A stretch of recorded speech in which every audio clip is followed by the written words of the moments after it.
असं म्हणतात की जोड्या स्वर्गात बनतात आणि प्रेम हे नियतीने लिहिलेलं असतं. मात्र काही वेळा प्रेमाचा रंग स्वार्थ, फसवणूक आणि कटकारस्थानाने माखलेला असतो. अशीच एक दुर्दैवी आणि धक्कादायक घटना कर्नाटकमध्ये घडली, जिथे एका तरुणाने आपल्या प्रियसीवर जीवापाड प्रेम केलं, पण त्याच प्रेमाची किंमत त्याला आपला जीव गमावून मोजावी लागली. नेमकं काय आहे हे संपूर्ण प्रकरण चला जाणून घेऊ.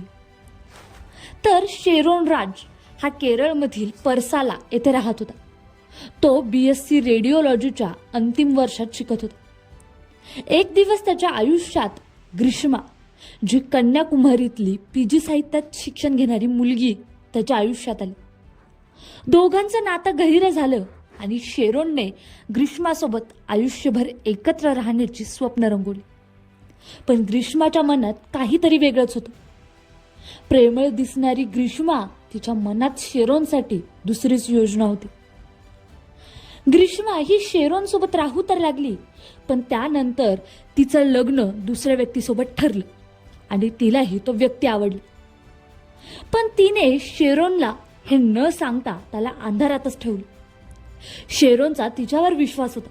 तो त्यांच्या नात्याला पुढे नेण्यासाठी अडचणी सोडवण्याचा प्रयत्न करत होता, पण ग्रीष्माने चक्क त्याला मार्गातून हटवण्याचाच कट आखला.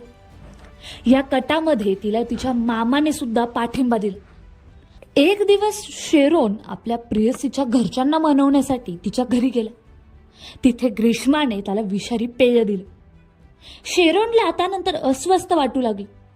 त्याला प्रथम स्थानिक सरकारी रुग्णालयात दाखल करण्यात आलं, पण डॉक्टरांना काही सापडलं नाही. त्याच्या प्रकृतीत सतत बिघाड होत राहिला आणि शेवटी त्याचा मृत्यू झाला. शेरोनच्या कुटुंबियांनी ही नैसर्गिक मृत्यू नसून हत्या असल्याचा संशय व्यक्त केला. त्यांनी पोलिसात तक्रार दाखल केली. तपास क्राईम ब्रांचच्या विशेष पथकाकडे सोपवण्यात आला आणि तपासादरम्यान ग्रीष्माने आपला गुन्हा मान्य केला आणि शेवटी ग्रीष्माला अटक करण्यात आली आणि सोबतच तिचा मामा देखील दोषी आढळला.